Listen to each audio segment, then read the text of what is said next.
1, 2, 3, come on!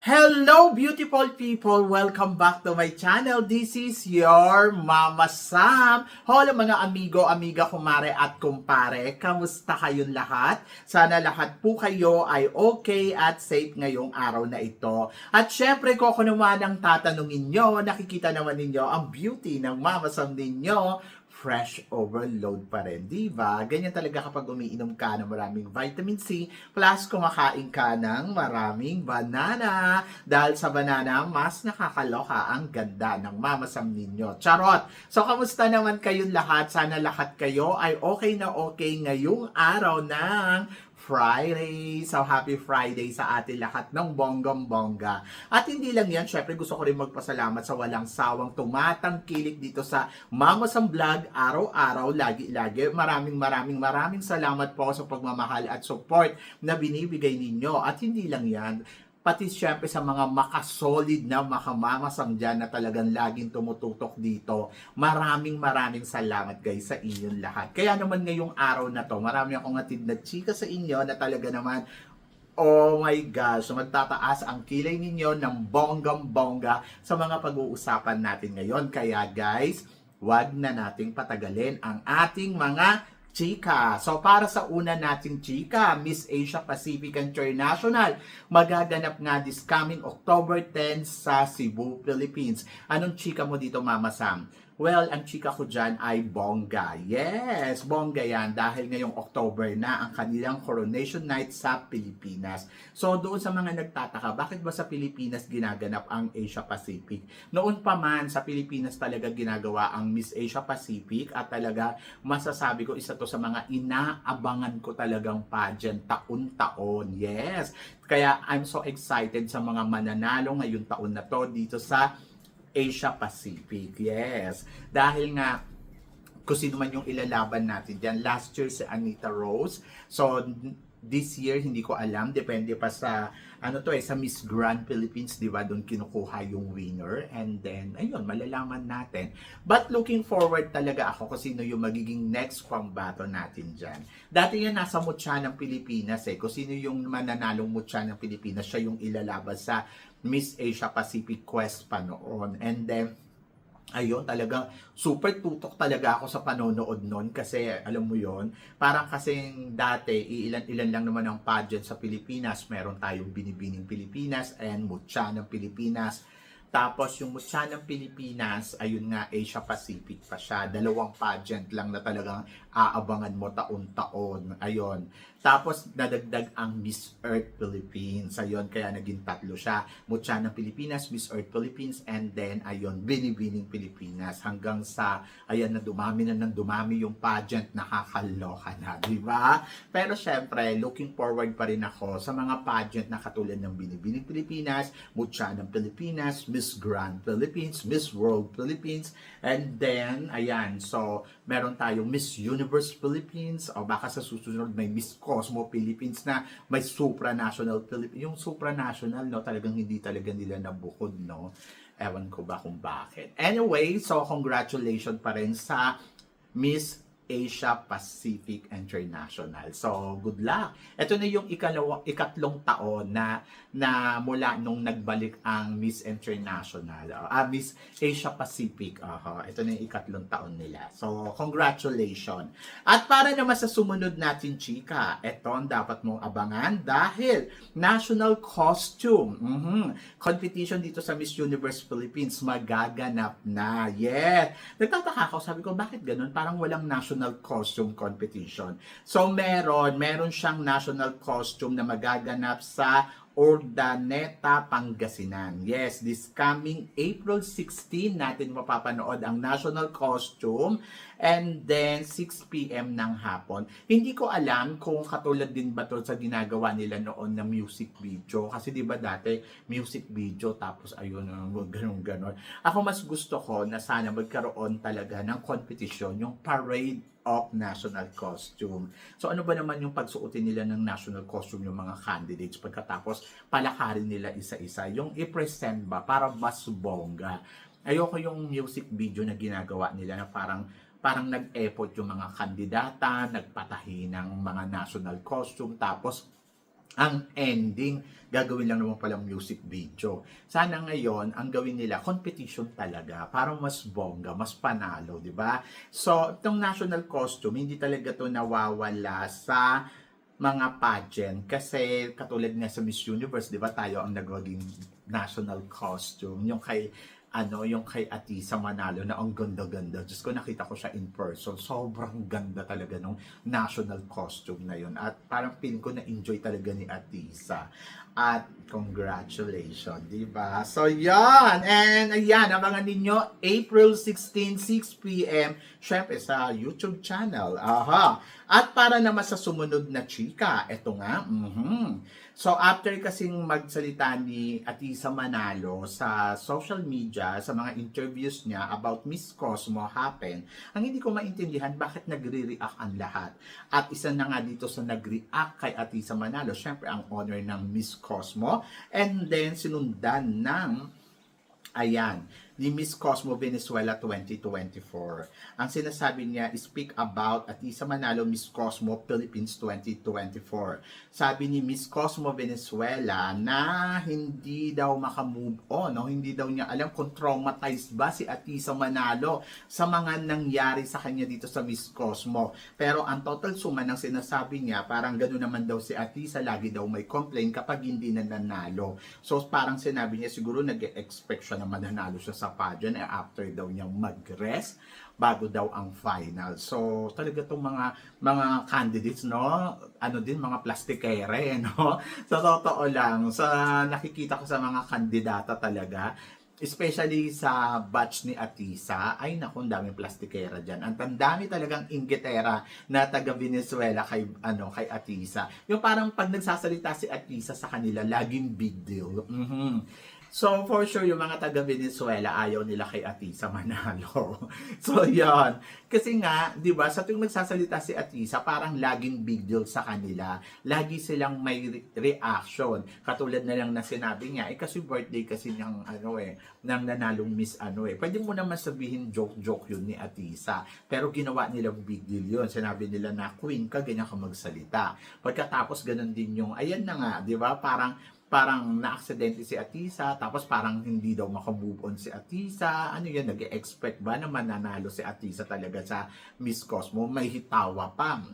Anyway, kung ano man yung tingin nila kay Atisa, tingin nila yon. Pero kasi, sino ba ang blessed? O, di ba? So, siya nga, di ba? Hindi ko alam kung naligwak siya dyan sa Miss Cosmo. Hindi ko matandaan. And then, at least si Atisa nakapasok sa top 10. Hindi man nakarating sa top 5, pero napatunayan pa rin ni Atisa ang sarili niya sa Miss Universe. Kaya siya naging third runner-up. And then, ayun, okay lang din naman kay Atisa kung hindi naman siya nanalong Miss Universe. At least, di ba, at the end of this story, natapos na ang pageant ni Atisa ay nagtapos ng maganda. At ayun nga, marami nga talagang inggitera kay Atisa. Dahil siguro talagang bitter na bitter sila sa ganda ni Atisa. Oo, kaya sinasabi nila maganda si Atisa pero may attitude. But I love the attitude kung anong meron si Atisa Manalo kasi karapatan naman yung mag-attitude kasi nga maganda ang lola mo. So yon, hindi katulad ng iba na parang yung ganda nila gawa. Charot! So yon, anyway, so good luck. And then, ayan, para naman sa sumunod na chika. Ito nga, MGI All-Star, simula ng arangkada ng mga kandidata. At isa nga dito, sa napanood kong video ngayon ha. So ang ating pambato na si Pusha Ann Ravina dito sa kanyang speech para sa welcome sa MGI All-Star. So anong machika ko? Well, maganda siya.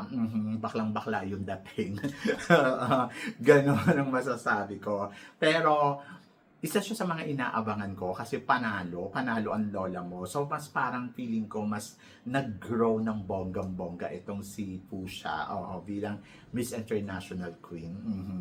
But, to be honest, sa lahat ng Miss International Queen, ang pinakagusto ko si Kevin Balot. Kasi parang feeling, Bayot, di ba? So, parang feeling ko, maraming beses ko na siya nakausap, alam mo yun, yung tahimik yung buhay, tapos tinitignan ko yung ano niya, yung mga page niya, ano talaga lang siya, trabaho, trabaho, trabaho, at maganda pa din ang lolo mo, di ba? So, for sure naman may kanya-kanya na silang mga gusto. Pero kasi di ba, nagtataka ang lahat kung bakit nasasali si Pusha, Miss International Queen na siya. Paano daw pag naligwak? So, ako para sa akin, ito nga siya ngayon ang National Director ng Miss International Queen. Dapat ang promote niya dun sa pageant niya ay solid talaga, na parang hindi nyo kailangan sumali sa ibang pageant kasi mga reyna na kayo. Etong pageant na to ang credible para sa atin. Yung mga tipong ganon. Pero wala naman tayong magagawa. Yun yung kagustuhan niya. Gusto niyang itry. Pero kung ako sa kanya, sana hindi na lang siya lumaban. Kasi para panatalihin matatag ang International Queen Pageant. Kasi sa ginagawa nila, na reyna sila dito, parang ang feeling ko, hindi naman sa hindi na sila pwedeng sumali. Kumbaga parang enough na dapat yon. Kasi di ba, parang hindi biro manalo dyan. So, since na gusto nilang masubukan ang pambabaing platform, ibigay na lang natin sa kanila. Malay mo, mag-shine like a diamond star sila doon sa pageant na gusto nilang salihan, di ba? So, yon. So, good luck and wish all the best. Aha! At eto nga, ang sumunod nating chika. Mga reyna ng Cebu. Aarangkada kaya sila hanggang sa dulo ng laban. So, ito na nga, marami nga nagsasabi na talagang kaabang-abang ang mga reyna ng Cebu dito sa Miss Universe Philippines. Kasi, etong lately, panay ang pasok talaga nila sa mga top 5, yung mga ganon. Kumbaga, parang nasusure ng lahat na ang pambato ng Cebu ngayon ay malakas sa Miss Universe Philippines. So, ang tanong, taga Cebu kaya ang kukuha ng corona ng Miss Universe Philippines? Ang huling nanalo from Cebu ay si Beatrice Luigi Gomez. And then ngayon naman ay nandirito si April Smith from Cebu City, and then si Nicole Bormeo from Cebu Province. And then ngayon, ayan, tingnan natin kung silang dalawa ay makakakuha ng corona. For sure, silang dalawa makakarating sa top 5. Kayo ba nararamdaman ninyo ang parehas pambato ng Cebu ay aabot sa top 5 ngayon ng Miss Universe Philippines? To be honest, ako ramdam ko yes. Pwedeng pumasok talaga si April at si Nicole Bormeo sa top 5 or top 7 ng Miss Universe Philippines. And then, plus, pwede din silang dalawa makakuha ng corona. Hindi man nila makuha ang Miss Universe Philippines, parang feeling ko makukuha nila yung mga ibang corona dyan. So, yon, dalawang Cebuana talaga na masasabi ko, di kalibre malakas. Pero kayo ba, nakikita nyo na ganun ang mangyayari sa kanila? Makikita ba ninyo na isa sa kanila ay mananalong Miss Universe Philippines, or nakikita ninyo na pareha sila kukuha ng corona na ibang title? So, yun yung abangan natin. And exciting to, di ba? And then plus, kinoconsider ko din na ang mga reynang to ay talagang hindi magpapatinag ng ganun-ganon. Talagang ano talaga sila, on top, di ba? Ay nako, good luck. Good luck sa mga reynang to, at malalaman natin kung sino ang mag-uuwi ng corona. So, yan. At para naman sa sumunod na chika, pambato ng Pampanga, hindi magpapahuli sa laban. So, ito na nga talagang aarangkada at umaarangkada talaga ang pambato ng Pampanga na si Alison Hitland. Ako, to be honest pagdating kay Alison, maganda kasi si Alison Sabi nga ganun, pwede daw itong maging supranational Oo naman, pwede din naman universe rather, di ba? Depende na yan sa laro ni Alison. Pero yung nakita ko yun last time, doon sa play ni Alison, sa sinasabi nila sa Everbelena na ang bigat tignan, hindi naman. Nakita ko naman, mabigat lang yung suot kasi maraming borlolo, parang mabigat tignan. Pero kita ko naman na kung paano rumampa talaga, ay winner na winner, di ba? So, arangkada, panalo, at happy ako sa ipinapakita niyang performance. Happy ako sa execution niya doon sa Everbelena, Kaya lang siguro hindi lang sinuwerte at hindi nga makapasok. Siguro yung hair, isa yun sa medyo dapat alam nila kung outdoor ba, indoor ba, yung mga laban, para hindi yung wagayway yung hair sa mukha. And then, parang feeling ko, may laban talaga si Allison, pang top 7. So, ako, isa siya sa mga kinoconsider ko na makakapasok sa top 7 ng Miss Universe Philippines. Ikaw ba? Nakikita mo ba yon? Ako parang feeling ko, yes, kaya niya. Di ba? So, good luck kay Allison. So, para naman sa sumunod na chika, ito nga, pambato natin sa Miss World. Handang-handa na makipagsabayan para sa Miss World ngayong taon na to. Siya na kaya ang susunod na Megang Yang, di ba? So, looking forward talaga tayo sa magiging laban ni Asia. Marami tayong naririnig ng mga intriga na kesyo ganito, kesyo ganyan, baka ma-dethrone. To be honest, ako hindi ko naman nakikita kasi parang ang galing-galing talaga ni Asia sa eksena. Kaya parang minsan iniisip ko, paano madidethrone? Anong ginawa ni Asia para madethrone? Wala akong nakikitang mali. Kasi naloloka ako doon sa mga binabalita ng iba na parang, oy, baka madethrone si Asia. Bakit? Oo, yun talaga yung tanong ko. Bakit? Anong ginawa? Ito na nga ang perfect nating kandidata na ilalaban natin sa Miss World dahil nakikita ko na talagang maganda yung advocacy niya at I feel her na malakas yung laban niya sa Miss World. Gusto ko yung beauty, gusto ko yung ginagawa niya, beauty with the purpose talaga si Asia at perfect na for the Miss World para sa taon na to at sana talaga masuportahan natin siya ng bonggang-bongga and then of course sana manalo, di ba?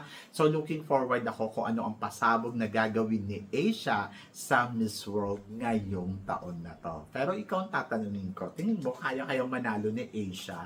Ako yes, parang feeling ko yes. Ang lakas maka-Miss World ng beauty niya. Sa totoo lang. At excited tayo dyan. Pero ito, ewan ko kung may excited ka. La Union, maala opo sutsota ang eksena. Nararamdaman ba ninyo? To be honest, yung pagiging class, pagiging sophisticated, yung pagiging kung paano gumalaw, yes. To be honest, very queen. Sa totoo lang, hindi mapagpanggap na eksena. Kumbaga parang ngayon pala nakikitaan mo na siya na reynang-reyna yung dating talaga nila Union. The way kung paano siya gumalaw, paano siya makisalumuha, paano siya ngumiti. Ang sabing ganun, didalhin sa Miss World, no. Ako parang feeling ko, mas magiging malakas yung chance natin na makatungtong sa top 5 ng Miss Universe kung si La Union ang ipapadala natin kasi nasa kanya yung katangian, yung kumbaga beauty hindi mo matatanggihan, hindi mo masasabi na hindi naman siya maganda, talagang nandoon talaga yung beauty niya and then plus nandoon na umaasa ako na kaya niya talagang makipagsabayan sa lahat ng magiging kandidata. Kumbaga parang pag si La Union yung naiisip mong candidates natin sa Miss Universe Philippines, masasabi mo na ay eto katatakutan ng mga kandidata. Yung kahit hindi siya ganong katindi, pero may iisip ng mga kandidata na kung malakas si Philippines, di ba? Mamimaintain natin, plus yung character na meron siya, talagang napakabait na bata. Ramdam mo na marunong siya mag-appreciate sa lahat-lahat na hindi pretended. Hindi katulad ng ibang nakikita kong kandidato, sa totoo lang na parang, ando doon yung pagka-istariray. Halata sa mga mata at sa mga kilos, pero hindi ko alam kung sino yon. Anyway, so yon. So nandoon ako na talagang looking forward talaga ako na makuha to nila Union. And then sila Union, yes, nararamdaman ko sa kanya yung kalibre ng Oppo Susyata at ramdam nyo naman din, di ba? So yon. So para sa akin, yes na yes talaga. Hindi ko alam kung ganun din yung nararamdaman ninyo, the way kung paano kumilos, yung quality ba. Hindi naman kamukha, kasi hindi naman sila magkamukha. Pero yung quality bilang kandidata, yung quality ng pagiging sincerity, nandoon. Kaya looking forward talaga ako para kay La Union dito sa laban niya dito sa Miss Universe Philippines. Pero ikaw ang tatanungin ko, ganun din ba ang nararamdaman mo? Tingin mo siya kaya ang susunod na sa mga yapak ni Oppo na pambato natin sa Miss Universe Philippines na pwedeng maging winner. Charot! So, yan. So, kayo guys, ano guys ang masasabi ninyo dito sa mga pinag-uusapan natin ngayon? So, please comment below para at least malaman ko naman kung ano naman ang chika mo sa mga tinatalakay natin. Siyempre, maraming salamat sa inyong lahat sa support at pagmamahal na binibigay ninyo siyempre dito sa channel ko. At sa mga hindi pa nakaka-follow at nakaka-subscribe, please don't forget to click like and subscribe my channel at i-click nyo na rin po ang notification bell to more updated syempre sa aking mga chika. Sabi ng ganon, always keep smiling and laban lang. So guys, hanggang dito na lang. Hanggang sa muli nating chikahan. See you tomorrow. Thank you guys.